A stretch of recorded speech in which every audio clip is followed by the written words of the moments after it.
સુરતમાં કન્સ્ટ્રક્શન વ્યવસાય સાથે જોડાયેલા ઉદયભાઈએ પોતાના ભાગીદારો સામે ગંભીર આક્ષેપો કર્યા છે, જેમાં ઉદયભાઈ આશરે 2007 દરમિયાન સુરત આવી કન્સ્ટ્રક્શનનો ધંધો શરૂ કર્યો હતો। અગાઉથી ઓળખીતા નિલેશભાઈ કાનજીભાઈ લાઠિયા સાથે મળ્યા બાદ બંને ભાગીદારીમાં કામ શરૂ કર્યું। આ દરમિયાન નિલેશભાઈએ પોતાના ભાઈ મંજીભાઈ લાઠિયાની ઉદયભાઈ સાથે ઓળખાણ કરાવી તેમને એકાઉન્ટ સંભાળવા માટે રાખવાની ભલામણ કરી। ઉદયભાઈએ ભલામણ સ્વીકારી માંજીભાઈને હિસાબી કામ સોંપ્યું। ઉદયભાઈ આર્કિટેક્ટ હોવાના કારણે બાંધકામની મંજૂરી અને સાઇટનું કામ સંભાળતા હતા, જ્યારે તમામ નાણાકીય હિસાબ બંને ભાઈઓ સંભાળતા હતા। ઉદયભાઈનો આક્ષેપ છે કે સમય જતાં હિસાબમાં ગોટાળા શરૂ થયા અને ભાગીદારીમાં બનાવેલી બિલ્ડિંગ બાબતે બેંક લોનની નોટિસ મળતા તેમને શંકા ઉપજી। હિસાબ માંગતા ભાગીદારોએ તાળતૂટ કરી અંકલેશ્વરની ફેક્ટરીમાં હિસાબ બતાવવાની વાત કરી। તેમ છતાં કરોડો રૂપિયાના ગોટાળાની શંકા હોવા છતાં હિસાબ આપવામાં આવ્યો ન હોવાનું જણાવ્યું હતું। આ ઉપરાંત દીપિકાબેન હેમંતભાઈ પટેલ નામની મહિલાને આગળ કરી ઓફિસ ખાતે હંગામો કરાયો હોવાનો બળાત્કારની ફરિયાદ કરવાની ધમકી અપાઈ હોવાનો આક્ષેપ ઉદયભાઈએ કર્યો છે। તેમની ગેરહાજરી દરમિયાન ઓફિસમાંથી BMW કારના આરસી સહિતના દસ્તાવેજ લઈ જવામાં આવ્યો હોવાનું પણ જણાવ્યું છે। બાદમાં ખોટા દસ્તાવેજો તૈયાર કરી ફરિયાદો નોંધાતા તેને જેલવાસ ભોગવવાનો દાવો કર્યો છે। અડાજણમાં પરશુરામ ગાર્ડન પાસે વિમલ હેક્ઝાગોન કરીને મારી સાઇટ ચાલતી હતી। આ સાઇટમાં આ પહેલાં મેં વિમલનાથ રેસિડેન્સી, વિમલનાથ વ્યૂ મેં મારી સાઇટો બનાવેલી, જેમાં મંજીભાઈ કાનજીભાઈ લાઠિયા જે અંકલેશ્વરના છે તે ભાગીદાર હતા અને નિલેશભાઈ કાનજીભાઈ લાઠિયા અંકલેશ્વરના છે તે ભાગીદાર હતા। હવે નિલેશભાઈ મારા ભાગીદાર હતા અને મંજીભાઈ તો નાનપણથી જ પોલિયોને લીધે 2 પગે અપંગ હતા, એટલે નિલેશભાઈએ એવું કીધું કે મારો ભાઈ અપંગ છે ને એ એકાઉન્ટનું બહુ ખૂબ સારું જાણે છે, એટલે એને તો આપણે એકાઉન્ટ સોંપી દઈએ ભાગીદારીનું। એટલે નિલેશભાઈના ભાઈ હતા, એ વિશ્વાસે મેં એને એકાઉન્ટ સોંપ્યું। તો એમણે ધીરે ધીરે બંને ભાઈઓએ ભેગા થઈને ઉચાપત મારી દરેક સાઇટ ઉપર એટલી બધી ઉચાપત કરી કે પોતાની રીતે બધા જ પૈસા ટ્રાન્સફર એના જયસુખભાઈ ગોટી એના શાળાના ખાતામાં ટ્રાન્સફર કરવા મળ્યા। એ જુદી જુદી રીતે ટ્રાન્સફર કરી અને જુદી જુદી પોતાના નામે જગ્યા અને પોતાના નામે ફેક્ટરીઓ નાખવા મળ્યા। હવે મને જ્યારે ખબર પડી કે આ ઉચાપત થયેલી છે એટલે મેં એને કીધું, તો ત્યારે મને એવું કહેવામાં આવ્યું કે અંકલેશ્વરમાં આપણે સ્ટાર એન્જિનિયરિંગ નામની ફેક્ટરી નાખી, તેમાં તમે ભાગીદાર જ છો, કારણ કે આપણે તો કાયમી ભાગીદાર છીએ। આમ કરીને મને છેતરીને મારા તમામ જે પૈસા હતા એ અંકલેશ્વર ફેક્ટરીમાં નાખવામાં આવ્યા અને અંકલેશ્વર ફેક્ટરીમાં નાખવામાં આવ્યા એટલે મેં તરત કહેવામાં આવ્યું મારા દ્વારા કે ભાઈ તો હવે બીજા બાકીના જે પૈસા છે બીજી સાઇટોનો હિસાબ, એ મને હિસાબ આપો। આ હિસાબ મેં માગ્યો એટલે તરત જ એ લોકોએ દીપિકાબેન કરીને એક લેડીઝને ઊભા કર્યા અને મારી ઓફિસે મોકલી અને મારી ઓફિસે ધમાલ કરવામાં આવી। હવે મારી BMW ગાડીની ચાવી એ બેને લઈ લીધી, જેથી હું ચાવી લેવા જાઉં તો એ બેને તરત જ મને એમ કીધું કે દૂર ઊભો રહેજે, નહીંતર 100 નંબરની ગાડી બોલાવી અને હમણાં જ તારી ઉપર કેસ કરાવી દઈશ। એટલે હું કાંઈ બોલ્યો નહીં, હું શાંતિથી ઊભો રહી ગયો। એટલે મારી BMWની ગાડી, કાગળ બધું જ લઈને એ બેન જતા રહ્યા। હવે મેં પોલીસ ફરિયાદ આપી એટલે પોલીસમાં બી કહેવામાં આવ્યું કે જો બળાત્કારનો કેસ થશે તો તમને જામીન નહીં મળે બળાત્કારના કેસમાં અને તમારી સાઇટ અડધી રહી જશે। એટલે મેં તે સમયે બળાત્કારનો કેસ પોલીસમાં ફરિયાદ મેં આપેલી છે, પણ બીજી કોઈ કાર્યવાહી ન કરી મેં, અને હું શાંતિથી મેં પહેલાં સૌપ્રથમ મારી સાઇટ પૂરી કરી। હવે મને એવી માહિતી મળેલી કે આ લોકો કોઈ પણ હિસાબે તમારી સાઇટ પૂરી કરવા નહીં દે, જેથી સાઇટમાં જેણે બુક કરાવેલા હોય ફ્લેટ હોલ્ડરો જે મારા પર કેસ કરે અને એ લોકો બધા ભેગા થઈને મારા પર કેસ કરે એટલે મને જામીન ન મળે, આવું આ લોકોનું આખું ષડયંત્ર હતું। પરંતુ મેં મારા સગાવાલા પાસેથી, મારા મમ્મી પાસેથી જે કાંઈ પૈસા હતા એ પૈસા મેં ઉછીના લઈ અને મેં આ સાઇટ પૂરી કરી। આ સાઇટ પૂરી કરીને BU પરમિશન લઈને બધાને રહેવા મેં પહેલાં સૌપ્રથમ કામ મેં એ કર્યું કે બધાને મેં રહેવા આપી દીધું। આ બધું થઈ ગયું એટલે આ લોકોએ મને કોઈ પણ રીતે હેરાન કરવા માટે ગુંડાઓ મોકલ્યા। અલ્તાફ પટેલ, વિપુલ ગાજીપુરા પિસ્તોલ લઈને મારી પાસે આવી ગયા કે તું સાઇટ પર હવે આવતો નહીં તો તને મારી નાખશું અહીંયા ને અહીંયા જ, કોઈને ખબર નહીં પડે ને કોઈ અમારું કંઈ નહીં બગાડી લે, અમારી ઉપર તો આટલા ગુનાઓ છે, એમ કરીને મારી પાસેથી 25 લાખ રૂપિયા ખંડની પેટે લઈ ગયા અને 25 લાખના 3 ચેક લઈ ગયેલા છે। આ વસ્તુ થઈ।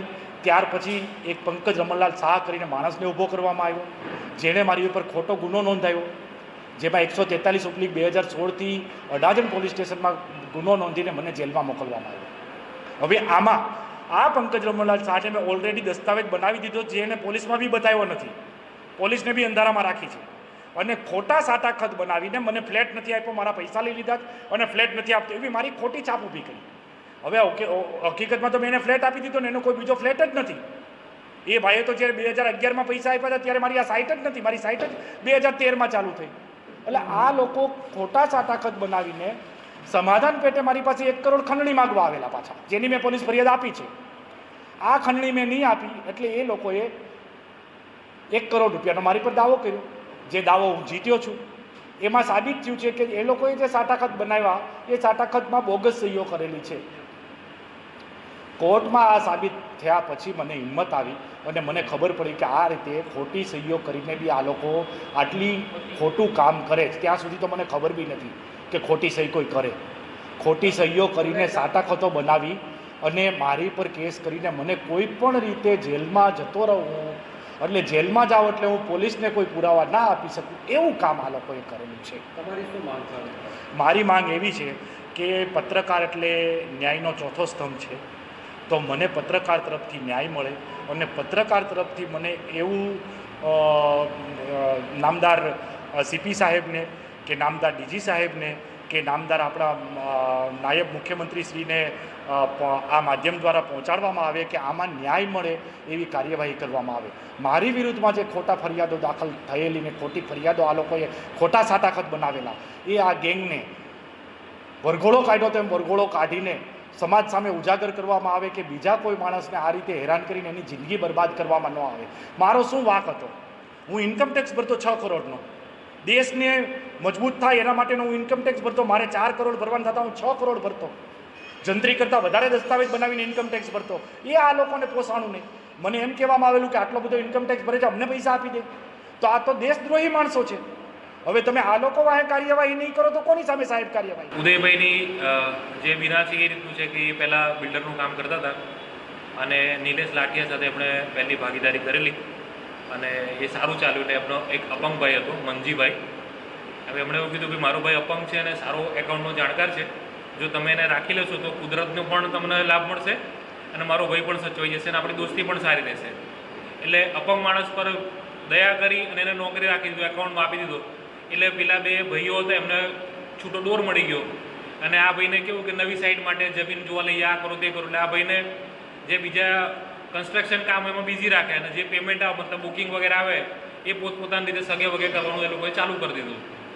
પછી અમને એવું કીધું કે આપણે એક અંકલેશ્વરમાં સારી જમીન રાખીએ, એક ફેક્ટરી ખોલીએ. એટલે ફેક્ટરી ખોલીએ તો આપણી પેઢીઓ બધી સેટ થઈ જાય, એટલે સારી એવી રકમ થશે ફેક્ટરીમાં. એટલે જે ચાલુ પ્રોજેક્ટ હતા એમાં લોન લેવી હતી 4-5 કરોડની અને એ બધો પૈસો એ લોકો ડાયરેક્ટ વહીવટ કરી નાખ્યો. અને જ્યારે બેંકમાંથી નોટિસ આવી અને એમની સ્કીમમાં જેમાં રહીશો રહેવા આવી ગયા હતા એ બધાના મકાન સીલ થવાના હતા, જે તે પેલા લોકો તો જતા રહ્યા. ઉદયભાઈને સામનો કરવો પડે. એટલે એમને ખબર પડી કે ભાઈ કંઈક શંકાસ્પદ ચાલી રહ્યું છે. જો બધા જ પ્રોજેક્ટ સારી રીતે ચાલતા હોય અને આપણી લોન પૂરી ના થાય આવું તો પોસિબલ નથી. પણ કેવું છે કે એકથી વધારે પરિવાર રહેતા હોય એટલે ગમે તે જે વ્યક્તિ એને જવાબદારી લેવી પડે. એટલે એમણે સાહેબે જે મંજીભાઈ છે એમનો કોન્ટેક્ટ કર્યો, એમના ભાઈ છે નિલેશભાઈ એમનો કોન્ટેક્ટ કર્યો. એટલે એમણે એવું કીધું ભાઈ જો ફેક્ટરી નાખીએ છીએ ને એમાં વધારે પૈસો રોકાઈ ગયો છે, આપણી 2-4 સ્કીમમાં તારી પાસે પૈસો પડેલો છે એ તો હમણાં ભર દે આ લોનમાં, એટલે આ સ્કીમ તો ક્લિયર થઈ જાય અને પછી ભાગીદારીની આપણી જે ફેક્ટરી ચાલશે એમાં તારો પર્સન્ટેજ વધારે દઈશું. એટલે આ ભાઈ માને નહીં કે ભાઈ નહીં તમે પહેલાં હિસાબ કરો. એટલે હિસાબનો પ્રોબ્લેમ આવ્યો એટલે સીધું તું રોકાય એવું નહોતું. એટલે દીપિકાબેનને ઊભા કરવામાં આવ્યા. દીપિકાબેને શું કર્યું કે સીધા એમને ઓફિસે જતા રહ્યા, ધમાલ ચાલુ કરી દીધી. હવે લેડીઝની સામે કોઈ પુરુષ કંઈ પહોંચી નહીં શકે. એટલે હમણાં એમને બહાર જવાનો પ્રયત્ન કર્યો. ભાઈ તમે બેન બહાર જતા રહો. એટલે પેલા બેને કીધું જો ભાઈ અડ્યો તો સીધી 100 નંબર બોલે તો તમારી પર બળાત્કારનો કેસ નાખી દઈશ. એટલે આ ભાઈ ગભરીને ઓફિસની બહાર નીકળી ગયા. પેલા બેને ઓફિસમાં પડેલી ચાવી લઈ લીધી, એમના અમુક ડોક્યુમેન્ટ લઈ લીધા, ગાડીની આરસી બુક લઈ લીધી અને BMW લઈને બેન જતા રહ્યા. પછી એમણે પોલીસમાં ફરિયાદનો પ્રયત્ન કર્યો.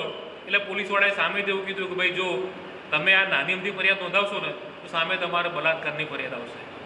બલાત્કારમાં તમારા જામીન વગેરે નહીં થાય ને તમારે બરબાદ થઈ જશો, સ્કીમ બીમ બધી પતી જશે. એટલે હમણાં તમે રહેવા દો.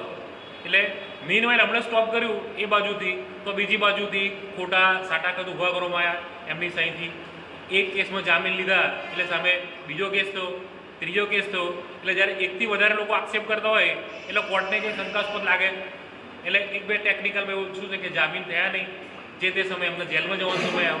એટલે એ વખતે જે પહેલાં ભાગીદારી પેઢીમાં જે સહીઓ પડેલા કાગળ હતા અમુક એ બધાનો ઉપયોગ કરીને 10-12 ફ્લેટો બીજાના નામે કરાવવો પડે. એમની જમીન જતી રહી, સારી એવી પૈસા હતા, એકાઉન્ટ બધા નીલ થઈ ગયા છે. અને અત્યારે CID ક્રાઇમમાં તપાસ ચાલે છે અને સારું એવું કામ કર્યું છે. હમણાં ઘણા બધા એકાઉન્ટ સીઝ કર્યા છે અત્યારે અને ઘણી બધી પ્રોપર તપાસ ચાલે છે અત્યારે. એટલે પ્રોપર વેમાં અત્યારે ક્રાઇમ બ્રાન્ચવાળા કામ કરી રહ્યા છે અને ટૂંક સમયમાં ન્યાય મળે એવો નજીકનો સમય આવી ગયો છે. સાબિર સૈયદ, દિવ્યાંગ ન્યૂઝ, સુરત.